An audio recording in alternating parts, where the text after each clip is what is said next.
ഒരു ഞായറാഴ്ച ദിവസമാണ് കേട്ടോ ഇത്. രാവിലെയല്ല, ഏകദേശം ഒരു ഉച്ചയൊക്കെ ആവാറായിട്ടുണ്ട്. ഇവിടെ ദാ രാവിലെ മുതൽ ക്രിക്കറ്റ് വെച്ചുകൊണ്ടിരിപ്പുണ്ട് ഇരിപ്പുണ്ട്. നമ്മുടെ T20 വുമൻസിന്റെ ക്രിക്കറ്റാണ് കേട്ടോ വെച്ചുകൊണ്ടിരിക്കുന്നത്. അപ്പോൾ ഇന്ന് മറ്റൊരു പ്രത്യേകത എന്താണെന്ന് വെച്ചാൽ, ഇന്നത്തെ മാച്ച് കാണാൻ, ഇതെടുത്തിട്ട് കുറച്ച് ദിവസമായി, ഇന്നത്തെ മാച്ച് കാണാൻ നമ്മളും പോകുന്നുണ്ട് കേട്ടോ. അപ്പോൾ ആ ഒരു സ്റ്റേഡിയം എക്സ്പീരിയൻസ് ചെയ്യാൻ പോകുന്നുണ്ട്.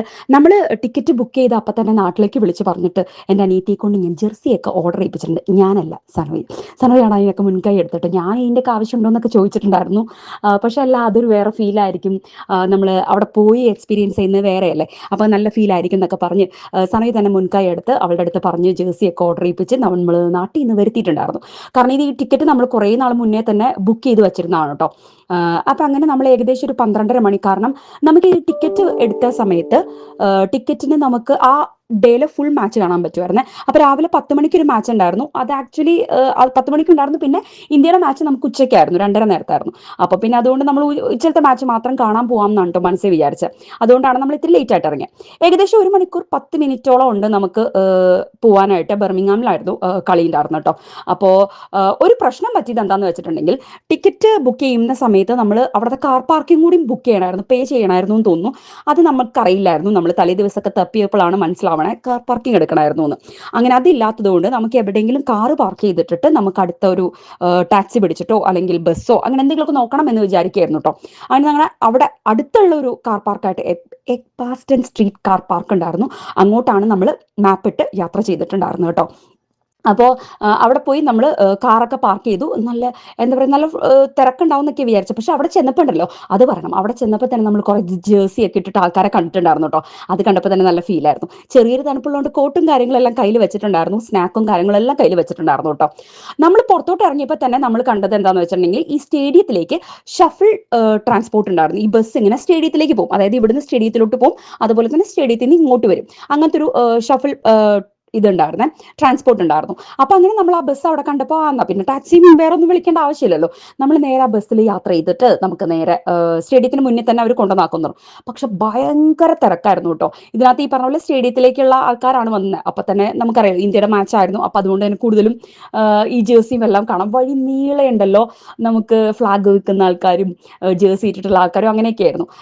നല്ല ബ്ലോക്ക് ഉണ്ടായിരുന്നു കേട്ടോ. എഡ്ജ്ബാസ്റ്റൺ എന്ന് പറഞ്ഞ സ്റ്റേഡിയത്തിലായിരുന്നു നമ്മുടെ കളി ഉണ്ടായിരുന്നത്. നല്ല ബ്ലോക്ക് ഉണ്ടായതുകൊണ്ട് തന്നെ നമ്മൾ വിചാരിച്ച ആ ടൈമിന് നമുക്ക് കറക്റ്റായിട്ട് എത്താൻ പറ്റിയില്ല. അതുകൊണ്ട് നമുക്ക് നാഷണൽ ആന്തമും അതുപോലെ ഫസ്റ്റ് ഓവറും മിസ്സായിട്ടുണ്ട്. എനിക്കൊന്ന് ഫസ്റ്റ് ഓവറിൽ തന്നെ ഒരു ഔട്ടും ഉണ്ടായിട്ടുണ്ടായിരുന്നു, അത് മിസ്സായിട്ടോ. അങ്ങനെ നമ്മൾ ഏകദേശം അതിന് നമുക്ക് സീറ്റ് നമ്പർ ഒക്കെ ഉണ്ടല്ലോ, അതൊക്കെ തപ്പിപ്പിടിച്ച് നമ്മളത് എത്രയും പെട്ടെന്ന് അങ്ങോട്ടൊന്ന് എത്തിപ്പെടണമല്ലോ, എന്നാലല്ലേ സമാധാനമായിട്ടിരുന്ന് കാണാൻ പറ്റുള്ളൂ. അപ്പോൾ ഓൾറെഡി ഞാൻ പറഞ്ഞ പോലെ മാച്ച് സ്റ്റാർട്ട് ചെയ്തിട്ടുണ്ടായിരുന്നു. പിന്നെ ഇത് നല്ല എക്സ്പീരിയൻസ് ആയിരുന്നു. ആദ്യമായിട്ടാണ് കേട്ടോ ഞാൻ, നമ്മൾ സീറ്റൊക്കെ കണ്ടുപിടിച്ച് നമ്മൾ അവിടെ പോയിരുന്നു കേട്ടോ, സെറ്റായി. ആദ്യമായിട്ടാണ് ഇങ്ങനൊരു സ്റ്റേഡിയത്തിൽ വന്ന് കളി കാണുന്നത്. ഇപ്പൊ ക്രിക്കറ്റ് കാണുന്നതിനൊക്കെ ഇപ്പൊ ഭയങ്കര കുറവാട്ടോ. പക്ഷെ പണ്ടൊക്കെ ഉണ്ടല്ലോ, ഈ സ്കൂൾ പഠിക്കുന്ന സമയത്ത്, കോളേജ് പഠിക്കുന്ന സമയത്തൊക്കെ ക്രിക്കറ്റ് നല്ല അടിപൊളിയായിട്ട് കാണുമായിരുന്നു. പക്ഷെ ഒരിക്കലും നമ്മൾ സ്റ്റേഡിയത്തിൽ പോയി കാണുന്ന ഒരു ഇത് നമുക്ക് കിട്ടിയിട്ടുണ്ടായിരുന്നില്ല, ഓപ്പർച്യൂണിറ്റി ഇതുവരെ വന്നിട്ടുണ്ടായിരുന്നില്ല. അപ്പൊ അങ്ങനെ ഒരു ഓപ്പർച്യൂണിറ്റി കിട്ടി. അവിടുത്തെ ഒരു ആരവം എന്ന് പറയുന്നത് അത് ഒരു ഭയങ്കര സൂപ്പർ ആയിരുന്നേ. അത് നമുക്ക് ലൈവായിട്ട് കേൾക്കാം.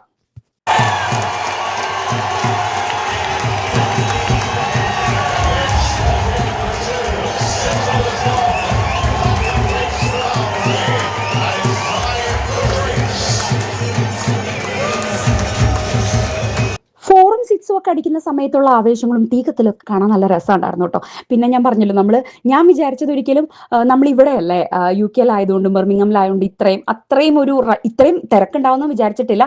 ഇതുപോലൊരു ആംബിയൻസ് അല്ല കേട്ടോ ഞാൻ പ്രതീക്ഷിച്ചത്. കുറച്ച് സൈലന്റ് ഒക്കെ ആയിരിക്കും വിചാരിച്ചത്.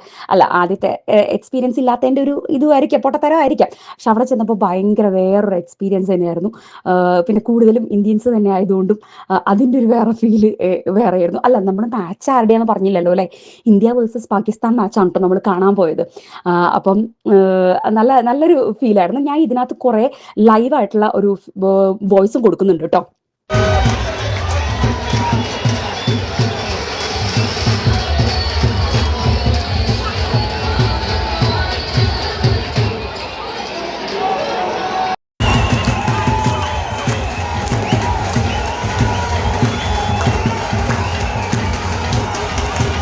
ആ ഒരു ഫീല് കറക്റ്റ് ആയിട്ട് കിട്ടണമെങ്കിൽ ആ ലൈവ് വോയിസ് കേൾക്കണമല്ലോ എന്ന് വിചാരിച്ചിട്ടാണ്. സച്ചിൻ ആദ്യമൊക്കെ ഒരു ഇച്ചിരി ബോറായിരുന്നു കേട്ടോ, കളി അത്രയ്ക്ക് അങ്ങോട്ട് അറിയാത്തതുകൊണ്ട്. ഡുങ്ങുട് പിന്നെയും ഏകദേശം ഒരു ഇത്തിരിയെങ്കിലും അവൾക്ക് അറിയായിരുന്നു, അതുകൊണ്ട് കുഴപ്പമുണ്ടായിരുന്നില്ല.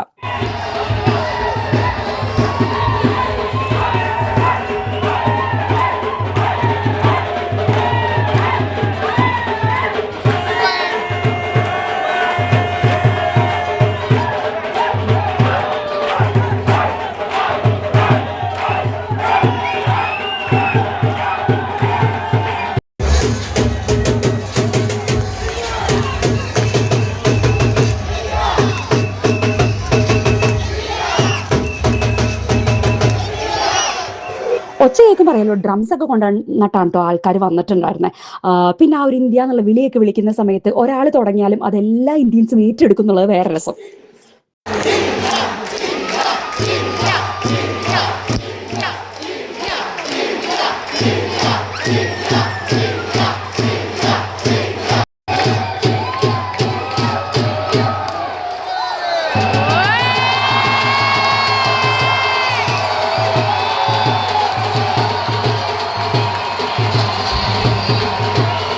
ഫസ്റ്റ് ബാറ്റിംഗ് ഇന്ത്യയുടെ ആയതുകൊണ്ട് ഇന്ത്യയുടെ ബാറ്റിംഗ് കഴിഞ്ഞിട്ടുണ്ട് കേട്ടോ.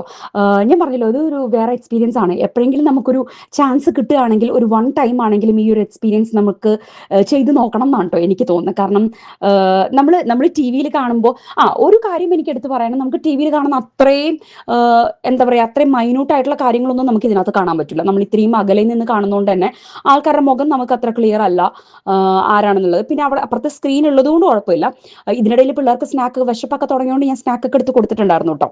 അപ്പൊ ഈ പറഞ്ഞ പോലെ അങ്ങനത്തെ കാര്യങ്ങളൊക്കെ ഉണ്ട്. പിന്നെ ആ ക്യാച്ചിന്റെ ഒക്കെ ഉണ്ടല്ലോ, നമുക്ക് അതിന്റെ ഒരു അത്രയും എക്സ്ട്രീം വേർഷൻ എന്താണെന്നുള്ളത് നമ്മൾ ടി വിയിൽ കാണുമ്പോൾ തന്നെ അറിയുള്ളൂ കേട്ടോ. ഇതിനിടയിൽ ഇന്നത്തെ അറ്റൻഡൻസ് അവിടെ ഇട്ടിട്ടുണ്ടായിരുന്നു. 18,814 ആൾക്കാരാണ് ഇന്ന് പ്രസന്റ് ആയിട്ടുള്ളത്. അത് എനിക്ക് കൂടുതലൊക്കെ ഉള്ള ഒരു ഇതാണ് അവിടെ എഴുതി കാണിച്ചിട്ടുണ്ടായിരുന്നല്ലോ. അപ്പൊ അതൊക്കെ അവിടെ എഴുതി കാണിച്ചിട്ടുണ്ടായിരുന്നു കേട്ടോ.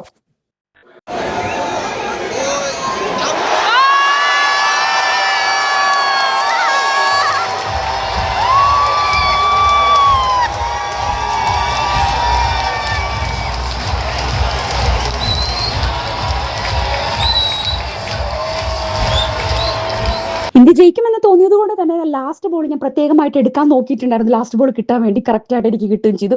ലാസ്റ്റത്തെ ക്യാച്ചോട് കൂടി പാകിസ്ഥാൻ ഓൾ ഔട്ട് ആയിരിക്കുകയാണ്. അങ്ങനെ നമ്മൾ ഇന്ത്യ വിൻ ആയിരിക്കുകയാണ് കേട്ടോ. ഞാൻ നേരത്തെ പറഞ്ഞു വന്നത് അതൊരു വേറെ എക്സ്പീരിയൻസ് ആണ്. നമുക്കത് ആ ഒരു നമ്മൾ ടി വിയിൽ കാണുമ്പോൾ കിട്ടുന്ന ആ ഒരു ബഹളമൊക്കെ നമ്മൾ കാണുന്നുണ്ടല്ലോ, ഇങ്ങനെ എന്താ പറയുക ക്യാമറ കൊണ്ടുവരുമ്പോഴുള്ള ആൾക്കാരുടെ ബഹളവും ഇതുമൊക്കെ ഒരു ഇത് എന്താ പറയുക ക്യാരക്ടറായിട്ട് വേഷം ധരിച്ചേക്കുന്നതും വിഗ് വെച്ചിരിക്കുന്നതും അതെല്ലാം നമ്മൾ ലൈവ്ലി കാണുമ്പോൾ കിട്ടുന്ന ഫീല് വേറെയാണ്. പക്ഷേ ഈ പറഞ്ഞ പോലെ ഞാൻ പറഞ്ഞു വന്ന വേറെ ആയിരുന്നു. എന്താ പറയുക ഹൈലൈറ്റ്സ് ഞങ്ങൾ വീട്ടിൽ വന്നിട്ട് കണ്ടിട്ടുണ്ടായിരുന്നു. ആ ഹൈലൈറ്റ്സ് കണ്ട സമയത്താണ് നമുക്ക് ഫീൽ ചെയ്തിട്ടുണ്ടായിരുന്നത്.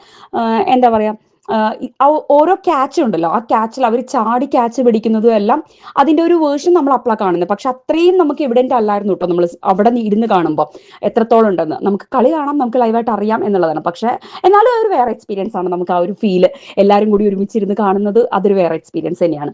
പിന്നെ ഇത് ആ പ്രസ് മീറ്റിന്റെ വേണ്ടിയിട്ട് കാര്യങ്ങളെല്ലാം അവിടെ സെറ്റ് ചെയ്തിട്ടുണ്ടായിരുന്നു. മാച്ച് കഴിഞ്ഞപ്പോഴേക്കും അത് നമ്മൾ ജസ്റ്റ് നോക്കി എന്നിട്ട് പിന്നെ നമ്മൾ ഇറങ്ങിയിട്ടോ. നമുക്കടുത്ത ബസ് പിടിക്കണല്ലോ. നമ്മൾ ഇറങ്ങി പുറത്തോട്ട് വന്നപ്പോൾ ഇതാ നമ്മുടെ പ്ലേയേഴ്സിനെല്ലാം പോകാനുള്ള വണ്ടിയും കാര്യങ്ങളൊക്കെയാണ് വന്നിരിക്കുന്നത് കേട്ടോ. അപ്പോൾ ഇതൊരു നല്ല എക്സ്പീരിയൻസ് ആയിരുന്നു. ഈ പറഞ്ഞ പോലെ പിള്ളേരും എൻജോയ് ചെയ്തിട്ടുണ്ടായിരുന്നു. ഞാൻ പറഞ്ഞില്ലേ സച്ചിൻ ആദ്യമൊക്കെ കുറച്ച് ബോറായിരുന്നു. അത് കഴിഞ്ഞ് പിന്നെ അവള് ഇപ്പോഴത്തെ സ്ക്രീൻ നോക്കി കാര്യങ്ങൾ കണ്ടുപഠിക്കാനും ഒക്കെ ആയിട്ട് നോക്കിയിട്ടുണ്ടായിരുന്നു കേട്ടോ. അത് നല്ലൊരു ഇതായിരുന്നു. തിരിച്ച് നമ്മൾ അതുപോലെ തന്നെ ഞാൻ പറഞ്ഞല്ലോ ഷട്ടിൽ ബസ് ഉണ്ടായിരുന്നു. ആ ബസ്സിലാണ് നമുക്ക് തിരിച്ചു പോയി നമ്മൾ നേരെ കാർ പാർക്കിലോട്ട് ചെന്ന് കാർ എടുത്തതിന് ശേഷം ഏകദേശം രാത്രി ആയിട്ടുണ്ടായിരുന്നു കേട്ടോ. 7 മണിയൊക്കെ ആയിട്ടുണ്ടായിരുന്നെ.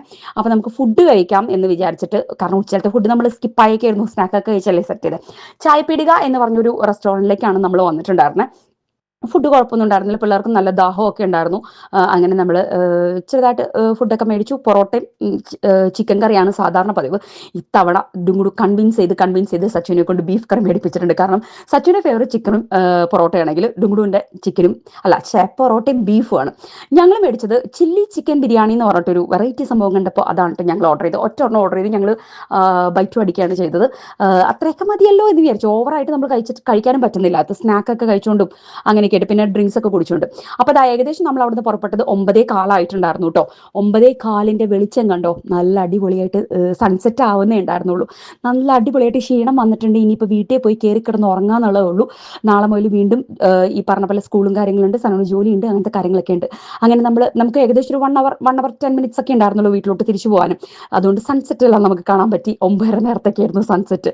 അപ്പോൾ അതെല്ലാം കാണാൻ പറ്റി. അപ്പോൾ അത്രയേ ഉള്ളൂ നമ്മുടെ ഇന്നത്തെ വീഡിയോ. ഞാൻ പറഞ്ഞ പോലെ എപ്പോഴെങ്കിലും എക്സ്പീരിയൻസ് ചെയ്യാൻ പറ്റുവാണെങ്കിൽ നമുക്ക് വൺ ടൈം ആണെങ്കിലും സ്റ്റേഡിയത്തിൽ പോയി വാച്ച് ചെയ്യാനായിട്ട് എക്സ്പീരിയൻസ് ചെയ്യും. അതൊരു വേറെ എക്സ്പീരിയൻസ് ആണ്. പറ്റുവാണെങ്കിൽ നമുക്ക് എല്ലാവരും ട്രൈ ചെയ്യണം എന്നാണ് എനിക്ക് പറയാനുള്ളത് കേട്ടോ.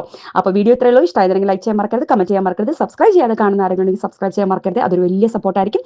മറ്റൊരു വീഡിയോ ആയിട്ട് കാണുന്നവരേക്കും ബൈ.